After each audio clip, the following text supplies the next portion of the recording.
முன்னொரு காலத்துல ஒரு அழகான கிராமம் இருந்துச்சு. அந்த கிராமத்துல ராமு அப்புறம் அவரோட மனைவி கமலா வாழ்ந்துட்டு வந்தாங்க.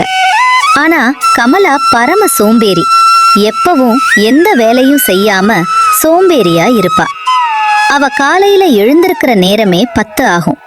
ஒரு நாள் காலையில அவளோட கணவன் ராமு வேகமா வந்து இப்படி சொன்னான். ஏண்டி கமலா, மணி என்ன ஆகுதுன்னு தூங்கிட்டு இருக்க? இப்படியே போனா குடும்பம் எப்படி விளங்கும்? நாசமாதான் போகும். ஒழுங்கா எழுந்து சமைக்கிற வேலைய பாரு, நான் வேலைக்கு போகணும் அப்படின்னு ரொம்ப கோவமா கத்தினா, ராமு கத்துறத பார்த்த கமலா மெதுவா கண்ணை திறந்து இப்படி சொன்னான். என்னங்க அவசரம்? மணி 10 தானே ஆகுது, அதுக்குள்ள என்ன எழுப்புறீங்க? எனக்கு தூக்கமா வருது. காலையிலே ரொம்ப சோம்பேறித்தனமா இருக்கு. அதனால இன்னைக்கு சாப்பிடாம வேலைக்கு போங்க. ஒரு நாள் சாப்பிடலனா ஒன்னும் செத்துற மாட்டீங்க. என்ன கமலா, காலையிலேயே இப்படி பேசிட்டு இருக்க? நான் என்ன அரசாங்க வேலையா பாக்குறேன்? சொகுசா போயிட்டு சொகுசா வர்றதுக்கு நான் வயல்ல வேலை பாக்குறேன். சாப்பிடாம போன மயக்கம் வராதா? ஆமா, அப்படியே ஒரு நாள் சாப்பிடாம போனா மயக்கம் எல்லாம் வராது. அதனால நீங்க அப்படியே போங்க. என்ன பாத்தீங்களே, எனக்கு எவ்வளவு சோம்பேறி தனமா இருக்குன்னு. என்னால எதுவும் செய்ய முடியாது. கமலா, உன்னை கட்டிக்கிட்டு ரொம்ப கஷ்டப்படுறேன் தெரியுமா உனக்கு? தினம் தினம் உன் கூட போராட வேண்டியதா இருக்கு. ஒரு வேலையும் செய்யலனா எப்படி சோறு கிடைக்கும்? ஏன் நீங்க சமைக்க வேண்டியது தானே? தினமும் பொண்ணுங்க தான் சமைக்கணும்னு எதனா சட்டம் இருக்கா என்ன? இத கேட்ட ராமுக்கு ஒண்ணுமே புரியல. என்னடா இது, நம்ம சமைக்க தானே சொன்னோம், இவ என்ன பொண்ணுங்க வேலை பசங்க வேலைன்னு பிரிச்சு பிரிச்சு பேசுறா அப்படின்னு ரொம்ப குழப்பத்துல இருந்தா ராமு. இதுக்கு மேல இவகிட்ட பேசி ஒன்னும் ஆக போறதில்லன்னு புரிஞ்சுகிட்ட ராமு சோகமா நடந்து வேலைக்கு கிளம்பினா. மெதுவா நடந்து வயலுக்கு வந்து சேர்ந்தான் ராமு. காலையில எதுவுமே சாப்பிடல. அதனால ரொம்பவே சோர்வா இருந்தா. அப்போ மேல பார்த்து இப்படி சொன்னா. கடவுளே, ஏன் என் பொண்டாட்டி பரம சோம்பேறியா இருக்கா? அவ அம்மா வீட்லயும் அப்படிதான் இருந்தா சரி, கல்யாணம் ஆனா சரியாயிடுவான்னு அவங்க அம்மா சொன்னாங்க. இப்ப வரைக்கும் அவ பரம சோம்பேறியா தான் இருக்கா. கடவுளே, நீதான் என்ன காப்பாத்தணும் அப்படின்னு கடவுள்கிட்ட தன்னுடைய பிரச்சனையெல்லாம் புலம்பிட்டு வேலைய ஆரம்பிச்சான். என்னதான் கமலா பரம சோம்பேறியா இருந்தாலும் ராமு அப்படி இல்ல. அவன் ஒரு கடின உழைப்பாளி. தன்னுடைய குடும்பத்துக்காக ராத்திரி பகல் பார்க்காம உழைப்பான். அப்படிதான் அன்னைக்கும் உழைச்சான். இந்த பக்கம் கமலா கட்டில விட்டு எந்திரிக்கவே இல்ல. நல்ல கண்ணை மூடி சுகமா தூங்கிட்டு இருந்தா. அப்போ அங்க வந்த கமலாவோட சிநேகிதி மீனா இப்படி சொன்னா. என்ன கமலா, மணி 11 ஆகுது, இன்னும் தூங்கிட்டு இருக்க? இப்படி இருந்தா எப்படி சோறு செய்வ? சீக்கிரமா எந்திருடி. அப்போ மீனாவை பார்த்த கமலா எழுந்து கட்டில உட்கார்ந்து இப்படி சொன்னா. வா மீனா, எனக்கு ரொம்ப சோம்பேறித்தனமா இருக்குடி. அதான் காலையில எழுந்திருக்கவே முடியல. இப்ப கூட பாரு, யாரோ அடிச்சு போட்ட மாதிரி தூங்கிட்டு இருக்கேன். என்ன பண்றதுன்னு தெரியல. அது சரி, இவ்ளோ பெரிய பரம சோம்பேறிய நான் பார்த்ததே இல்ல கமலா. சரி, சோறு செஞ்சியா? அதெல்லாம் செய்யல மீனா. சோறு செய்யவே சோம்பேறித்தனமா இருந்துச்சு.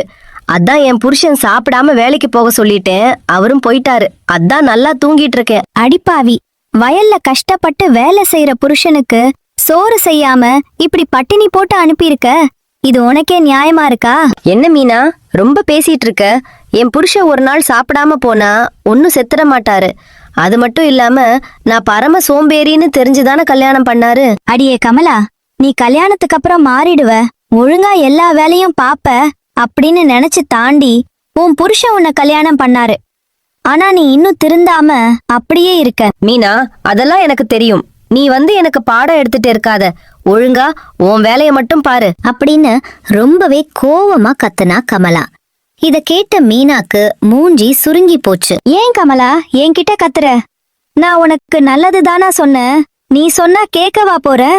சரி, எனக்கு சோலி கிடக்கு, நான் என் வீட்டுக்கு கிளம்புறேன் அப்படின்னு சொல்லிட்டு மீனா மெதுவா நடந்து அவ வீட்டுக்கு போனா. இந்த சோம்பேறி கமலாக்கு எவ்வளோ சொன்னாலும் புரிய போறது இல்ல.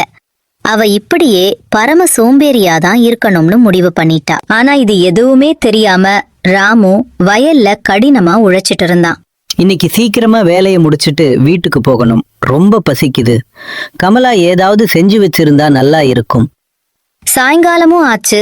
தன்னோட சோம்பேறி பொண்டாட்டிய நினைச்சு வருத்தப்பட்டுக்கிட்டே வீட்டுக்கு போனா. கமலா தன்னோட புருஷனுக்காக வீட்டுக்கு வெளியே காத்துட்டு இருந்தா. இத பார்த்த ராமு இப்படி சொன்னா. என்ன கமலா, விளக்கு கூட ஏத்தாம அப்படியே வெளியில வந்து நின்னுட்டு இருக்க? அதுவா, என்ன எங்கன்னு தெரியல. அத தேட ரொம்ப சோம்பேறித்தனமா இருந்துச்சு. அதான் அப்படியே வெளியில வந்து நின்னுட்டு இருக்கேன். இத கேட்ட ராமுக்கு பயங்கரமான அதிர்ச்சி.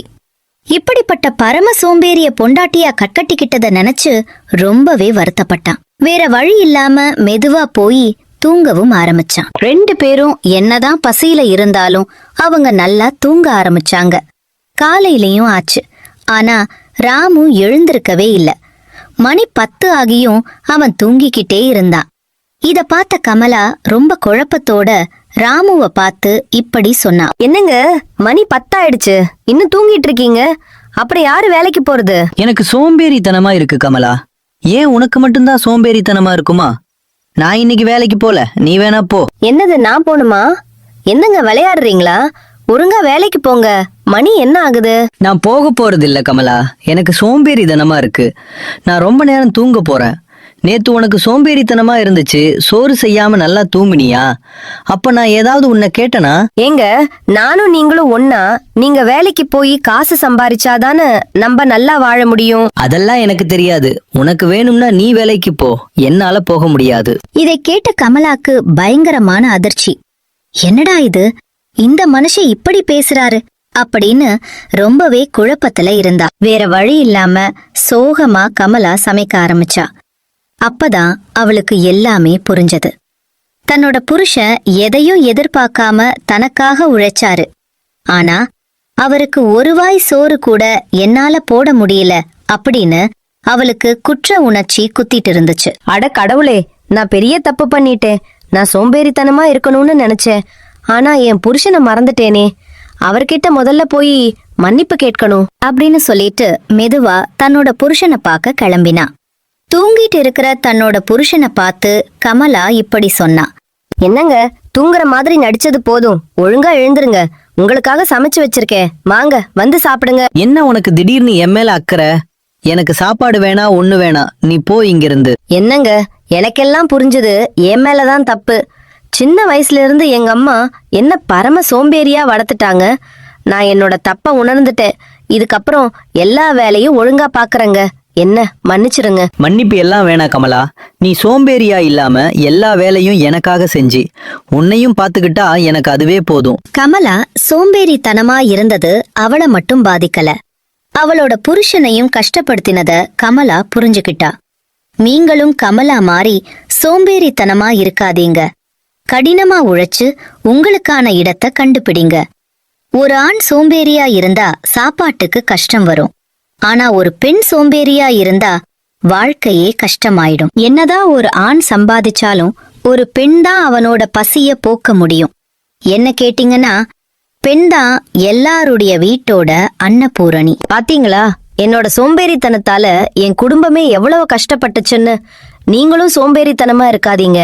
அப்புறம் என்னோட நிலைமை தான் உங்களுக்கும். உங்களுக்கு இந்த வீடியோ பிடிச்சிருந்தா லைக் போட்டு சப்ஸ்கிரைப் பண்ணி வச்சுக்கோங்க. நன்றி.